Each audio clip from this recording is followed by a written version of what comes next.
기도드리시겠습니다. 우리를 부르시는 주님, 주님의 부르심에 우리가 감사함으로 예배의 자리로 나왔습니다. 오늘 예배를 통해서 주님의 마음을 더욱더 깨닫고 알게 하여 주시니 감사합니다. 우리에게 생명의 말씀을 들려주시는 우리 주 예수 그리스도의 이름으로 기도드렸습니다. 아멘. 오늘은 어디 있느냐? 라는 말씀으로 주님의 은혜를 함께 나누도록 하겠습니다. 오늘 본문에는 여러분들이 잘 알고 계시는 인류 최초의 살인이 등장합니다.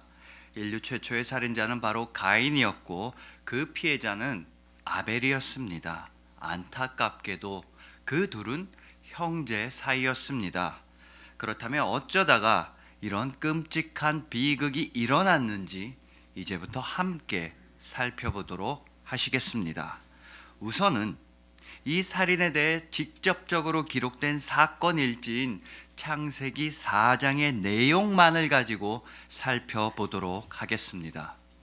이 살인 사건은 요즘처럼 형제 간의 재산 다툼이나 유산 상속 문제에서 비롯된 것이 아니었습니다. 그 둘이 서로 치고받고 싸운 적이 있는 것도 아니었습니다. 서로의 사업이 겹쳐서, 그래서 서로 경쟁이 심해져서 어느 한쪽이 피해를 본 것도 아니었습니다. 가인은 농사를 짓고 아벨은 양을 치면서 그렇게 서로 각자의 일을 하면서 행복하게 살았습니다. 정리하자면 그들 사이에는 살인의 동기가 전혀 없었습니다. 하지만 이 모든 참극은 단 하나의 사건으로부터 시작되게 됩니다. 바로 하나님께 드리는 제사입니다. 예배였습니다. 가인은 이 제사 후에 안색이 변할 정도로, 얼굴이 벌개질 정도로 화가 나게 됩니다. 분노에 휩싸입니다. 하나님께서 동생 아벨의 제사는 기쁘게 받으시고 자신의 제사는 받지 않으셨기 때문입니다. 그렇다면 하나님께서는 왜 아벨의 제사만 받으시고 가인의 제사는 받지 않으셨을까요? 하나님께서 채식을 싫어하시고 고기를 좋아하셔서 그런 것은 당연히 아닙니다. 가인이 곡식이나 채소를 드렸다고 해서 삐치시고 아벨은 양고기, 양꼬치랑 양갈비를 잘 구워드렸다고 해서 기쁘게 받으신 것이 아닙니다. 또한 아벨이 레위기에 등장하는 율법대로 양을 가지고 제사를 드려서 기쁘게 받으신 것도 아닙니다. 오늘 본문의 사건은 모세를 통해서 율법을 주시기 한참 이전에 일어난 것이기 때문입니다. 또 율법에도 곡식으로 드리는 제사인 소제라고 하는 제사도 있기 때문입니다. 자, 일단 창세기 4장의 내용으로 추정해 보면 하나님께서 아벨의 제사만 받으신 두 가지 이유가 있습니다. 우선 아벨의 제사를 묘사하는 구절에만 등장하는 단어가 있고 그 단어는 가인의 제사를 설명할 때는 등장하지 않습니다. 그 단어는 바로 첫이라고 하는 단어입니다. 오늘 본문인 창세기 4장 3절에서 가인의 제사에 대해서 이렇게 말씀합니다. 가인은 땅의 소산으로 제물을 삼아 여호와께 드렸고, 반면에 이어지는 창세기 4장 4절의 상반절에서는 아벨의 제사에 대해 이렇게 말씀합니다. 아벨은 자기도 양의 첫 새끼와 그 기름으로 드렸더니, 아벨은 양의 첫 새끼와 그 기름으로 제사를 드렸다고 말씀합니다. 확실하게 첫이라고 말씀하고 있습니다. 그러나 가인의 제사에는 첫 곡식이라든지 첫 소산이라는 표현이 등장하질 않습니다. 이것은 가인과 아벨의 마음을 우리에게 잘 보여줍니다. 아벨은 자신이 기르던 양 중에서 처음으로 거둔 소득을 하나님께 올려드렸습니다. 내가 얻은 것은 모두 하나님께서 주신 것이라는 바로 그런 마음이었던 것입니다. 하지만 가인의 마음은 어떠했을까요? 아마도 자신의 몫을 따로 챙겨놓지는 않았을까요? 우선 자기가 배고프니까 밥을 지어 먹고 그 다음에 자기가 배부른 다음에야 부랴부랴 하나님께 제사를 드렸던 것은 아니었을까요? 그리고 하나님께서 아벨과 가인의 제사에 있어서 마음을 보신다는 더 중요한 근거는 오늘 본문 4절의 하반절과 5절의 상반절에 있습니다. 여호와께서 아벨과 그의 제물은 받으셨으나 가인과 그의 제물은 받지 아니하신지라. 아벨과 그의 제물은 받으셨고 가인과 그의 제물은 받지 않으셨습니다. 하나님께서는 제물만 받으신 것이 아닙니다. 함께 보셨듯이 오히려 제물보다 앞에 두신 것이 있습니다. 바로 사람입니다. 사람.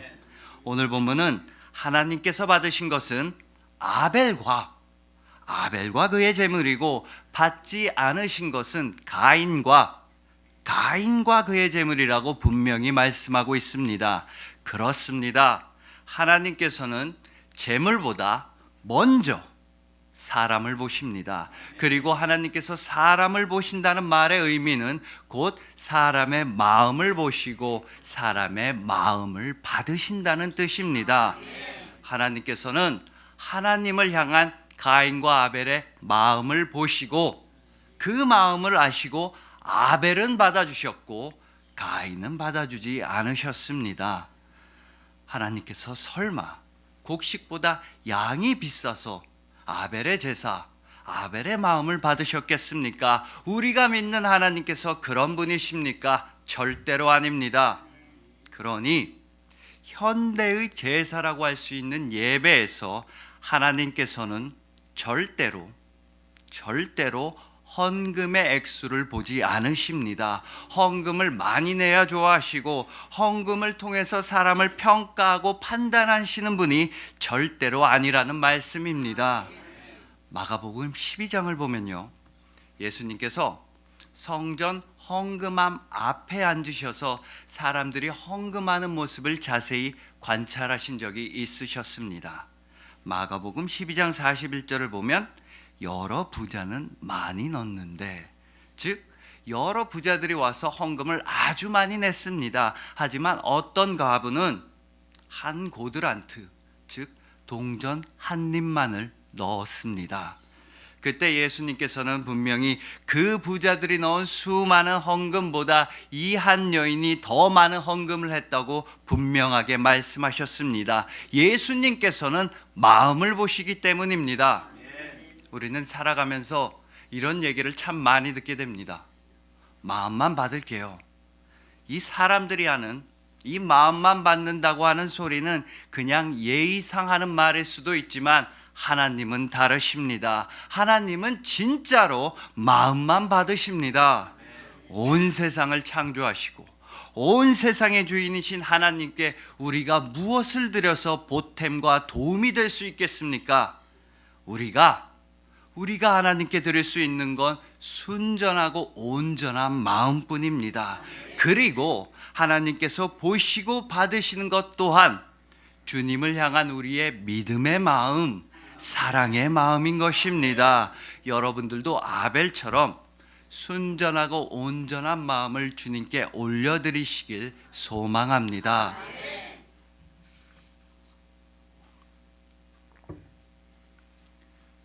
자, 그렇다면 이제부터는 이 살인 사건을 해석한 신약의 말씀들을 한번 살펴보도록 하시겠습니다. 그런데 먼저 가인은 도대체 왜 아벨을 죽였을까요? 자기 제사를 안 받으신 분은 하나님인데 말입니다. 아니, 상식적으로 생각해 보면 자기 제사를 안 받아준 하나님한테 화를 내고 대들어야지 왜 가만히 있는 자기 동생한테 화를 내고 자기 동생을 죽이냔 말입니다. 이렇게 가인이 아벨을 죽여야 하는 그 살인 동기는 미궁에 빠지는 것 같습니다. 하지만 가인의 살인 동기에 대해서 요한일서 3장 12절은 우리에게 이렇게 말씀합니다. 가인같이 하지 말라. 그는 악한 자에게 속하여 그 아우를 죽였으니 어떤 이유로 죽였느냐? 자기의 행위는 악하고 그의 아우의 행위는 의로움이라. 그렇습니다. 가인은 악한 자에 속하여, 즉 악한 사람이었기 때문에 자기 동생을 죽였습니다. 자기 동생 아벨의 행위가 의롭다는 이유로 죽인 것입니다. 이것이 바로 악한 사람의 살인 동기입니다. 의로운 사람을 두고 볼 수가 없습니다. 견딜 수가 없습니다. 하지만 만약에 자신의 제사를 하나님께서 받지 않으셨을 때 가인이 하나님께 나아가서 그 이유를 물어보았더라면 살인은 일어나지 않았을지도 모릅니다. 하나님께서는 당신에게 나아가는 자들에게 친절하게 말씀하시고 그 잘못을 회개하고 바로잡을 수 있는 기회를 주시는 분이기 때문입니다. 심지어 하나님께서는요, 이렇게 죄를 지을 뻔한 가인을 내버려 두지 않는 분이셨습니다. 하나님 앞으로 나아가지 못하던 가인에게 하나님께서는 직접 찾아오셨습니다. 그 장면이 바로 오늘 본문 6절입니다. 여호와께서 가인에게 이르시되 내가 분하여 함은 어찌 됨이며 안색이 변함은 어찌 됨이냐. 가인아, 무슨 일로 그렇게 화가 났느냐? 내가 제사를 받아주지 않아서 그렇게 얼굴빛이 변할 정도로 화가 난 것이냐, 가인아? 하나님께서는 이처럼 가인에게 먼저 찾아와 주시고 먼저 말씀하시고 먼저 물어보셨습니다. 만약 이때 가인이 하나님께 대답만 했어도 동생을 죽이는 끔찍한 일은 일어나지 않았을지도 모릅니다. 그러나 가인은 하나님께 단 한마디도 대답하지 않았습니다. 하나님과 대화하지를 않았습니다. 안타깝게도 가인은 살인이 다 이루어지고 나서야, 그제서야 하나님과 대화합니다. 악을 행할 때의 가인은 하나님께 나아가 묻지도 않았고 자기 동생 아벨이 의롭다는 이유 하나만으로 자기 동생을 죽였습니다. 그러니 우리 역시도 화가 치밀어 오를 때 우리 감정에 따라서 악을 저지르기 전에 하나님께 물어보아야만 합니다. 아니, 악을 저지르지 않기 위해서는 반드시 하나님 앞으로 나아가야만 합니다. 하나님 앞에 선 자가 아니라면 죄악의 길로 가게 되어 있습니다. 우리의 의로움, 우리의 선함, 우리의 올바름은 오직 우리가 하나님 앞에 서 있을 때에만 가능한 것입니다. 그리고 우리는 하나님 앞에 선 사람, 그리스도인입니다. 또한 오늘 본문 10절을 보면 아벨의 핏소리가 하나님께 호소한다고 말씀합니다. 하지만 아벨은 하나님께만 호소하는 것이 아닙니다. 아벨은 우리에게도 호소하고 있습니다. 우리에게도 말하고 있습니다. 히브리서 11장 4절입니다. 믿음으로 아벨은 가인보다 더 나은 제사를 하나님께 드림으로 의로운 자라 하시는 증거를 얻었으니 하나님이 그 예물에 대하여 증언하심이라. 그가 죽었으나 그 믿음으로써 지금도 말하느니라. 그가 죽었으나 그 믿음으로써 지금도 말하느니라. 아벨은 자기 형 가인처럼 되지 말라고, 악한 일을 저지르지 말라고 지금도 우리에게 말하고 있습니다. 오직 믿음으로써 하나님 앞에 선자가 되라고 우리에게 지금도 말하고 있습니다. 우리는 아벨의 이 호소를 들어야만 합니다. 오직 믿음으로 하나님 앞으로 나아가야만 합니다. 오직 믿음으로 하나님 앞에 바로 서신 여러분들을 주님의 이름으로 축복합니다. 이제 오늘 본문의 가인에게로 다시 돌아가 봅시다. 살인이 이루어진 다음에 하나님과 가인이 대화를 나누는 장면으로 돌아가 봅시다. 오늘 본문 9절에서 하나님께서는 가인에게 이렇게 물어보십니다. 내 아우 아벨이 어디 있느냐? 내 아우 아벨이 어디 있느냐? 그런데 이 질문과 매우 유사한 질문을 받은 사람이 있습니다. 그 사람은 바로 가인의 아버지 아담이었습니다. 아담은 하나님께서 절대로 먹지 말라고 말씀하신 선악과를 먹었습니다. 그러자 부끄러움을 알게 되어 무화과 나무 잎으로 몸을 가리게 되었습니다. 그리고 창세기 3장 8절에 따르면 하나님의 낯을 피하여 하나님의 얼굴을 피하여서 에덴 동산의 나무 사이에 숨게 됩니다. 그때 하나님께서는 창세기 3장 9절에서 아담에게 이렇게 물어보십니다. 내가 어디 있느냐? 내가 어디 있느냐?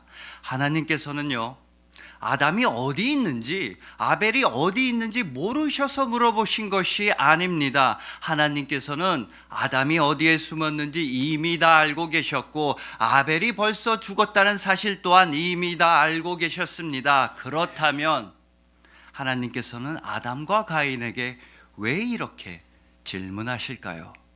그 질문의 의미는 과연 무엇일까요?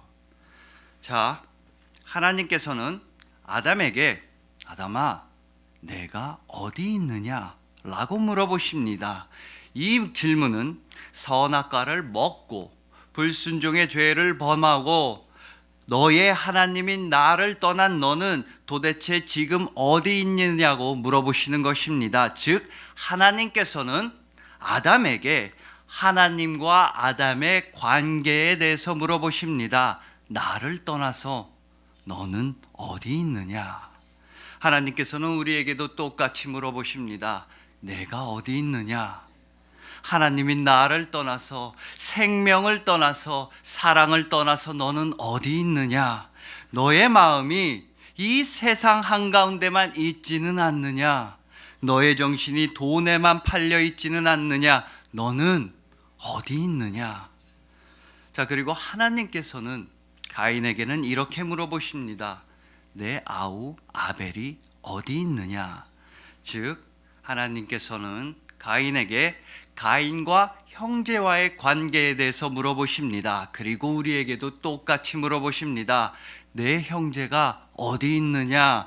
내 이웃이 어디 있느냐?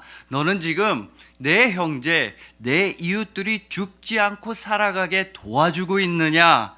내 주변 사람들이 잘 살 수 있도록 사랑하며 도와주고 있는 거 맞느냐? 인류 최초의 죄인은 하나님께 죄를 저질렀고 인류 최초의 살인자는 형제를 죽였습니다. 그래서 하나님께서는 인류 최초의 죄인인 아담에게는 하나님과의 관계에 대해서 물어보시고 인류 최초의 살인자인 가인에게는 형제와의 관계, 이웃과의 관계에 대해서 물어보십니다. 결국 두 질문 모두 하나님과의 관계와 이웃과의 관계에서 우리가 과연 어느 자리에 있느냐는 질문인 것입니다. 우리가 지금 서 있는 곳이 과연 어디냐는 질문인 것입니다. 그런데 하나님께서 이 두 질문을 언제 하셨는지가, 즉 질문의 시기 역시 아주 중요합니다. 하나님께서는 아담이 선악과를 먹고 난 다음에 내가 어딨냐고 아담에게 물어보셨고, 아벨이 죽고 난 다음에 아벨이 어디 있느냐고 가인에게 물어보셨습니다. 이건 절대로 하나님께서 뒷북을 치시는 게 아닙니다. 하나님께서는 분명히 아담이 선악과를 먹기 전에, 그 전에 선악과를 먹지 말라고 말씀하셨습니다. 그리고 하나님께서는 가인이 화가 치밀어 올랐을 때, 아벨을 죽이려는 생각을 품었을 때도 미리 말씀하셨습니다. 죄를 짓기 직전인 가인에게 경고하신 말씀이 바로 오늘 본문 7절입니다. 내가 선을 행하면 어찌 낯을 들지 못하겠느냐?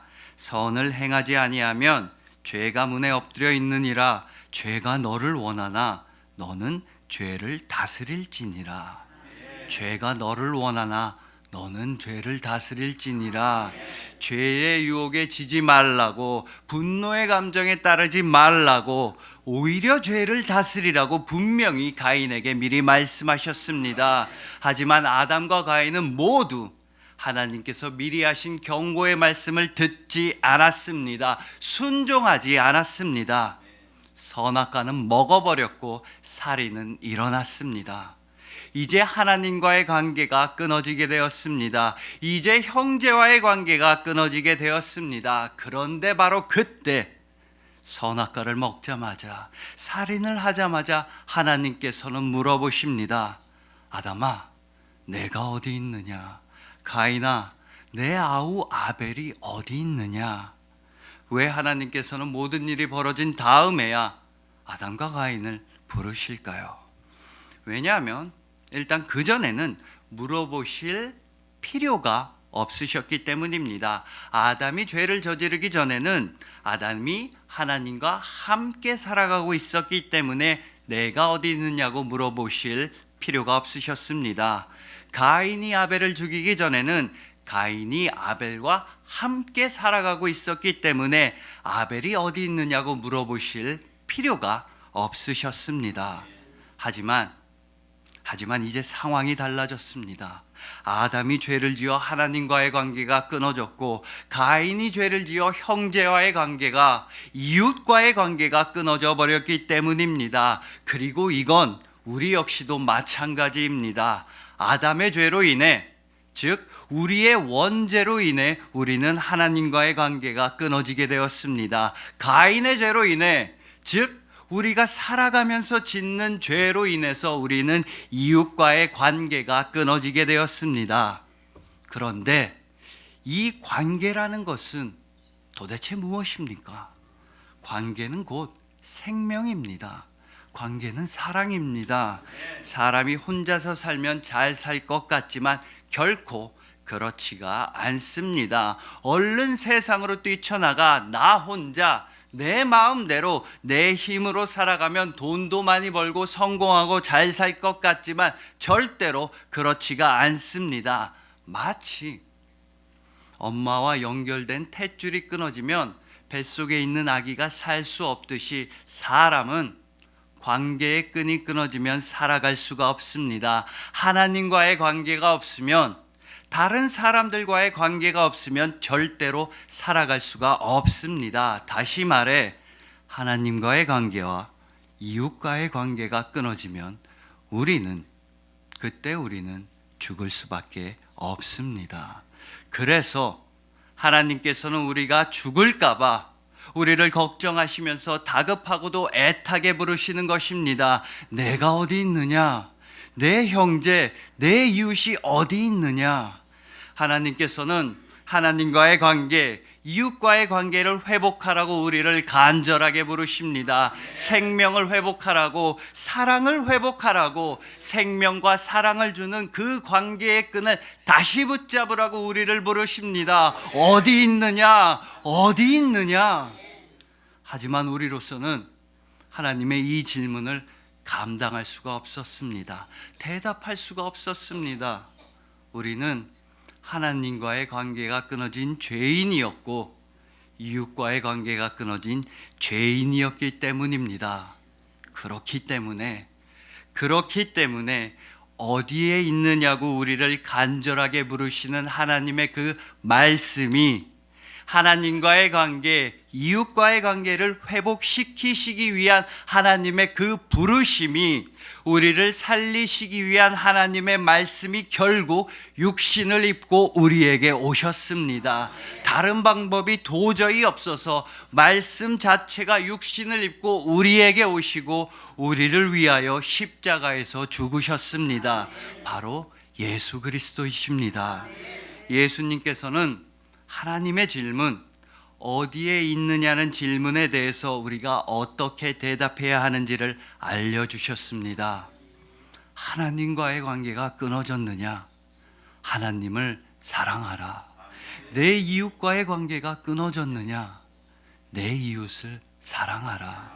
하나님 사랑과 이웃 사랑, 이것이야말로 예수님께서 우리에게 알려주신 대답입니다. 하나님 사랑과 이웃 사랑이라는 고백이 우리의 삶 그 자체가 되라고 알려주셨습니다. 내가 어디 있느냐, 내 형제가 어디 있느냐는 하나님의 질문에 대해서 우리가 하나님 사랑과 이웃 사랑이라는 대답을, 그 고백을 우리의 삶으로서 올려드려야 한다고 예수님께서는 말씀해 주셨습니다.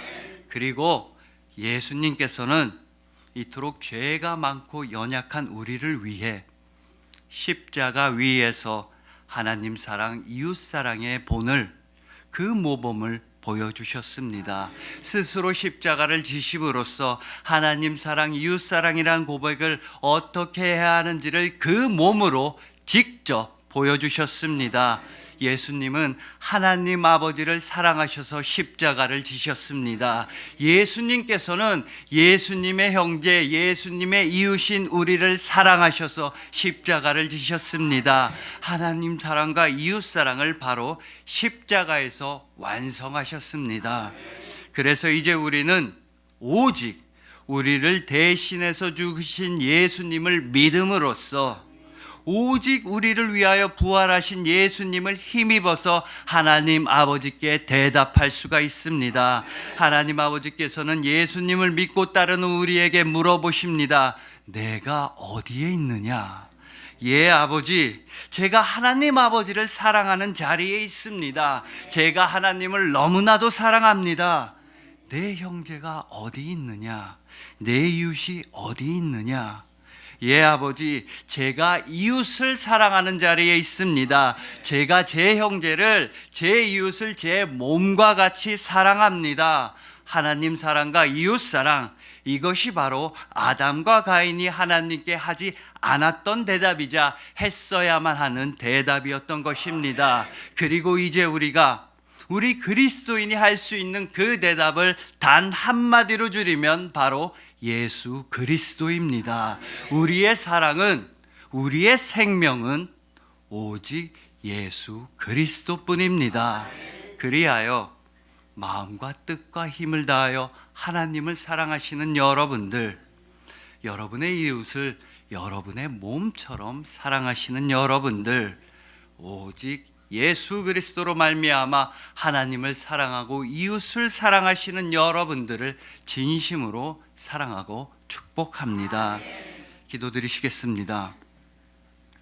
우리를 애타게 간절하게 부르시는 하나님 아버지, 내가 어디 있느냐, 내 이웃이 어디 있느냐고 우리를 부르시는 아버지 하나님, 이제 우리가 예수 그리스도를 본받아서 예수 그리스도를 믿음으로써 하나님 아버지께 대답을 올려드립니다. 아멘.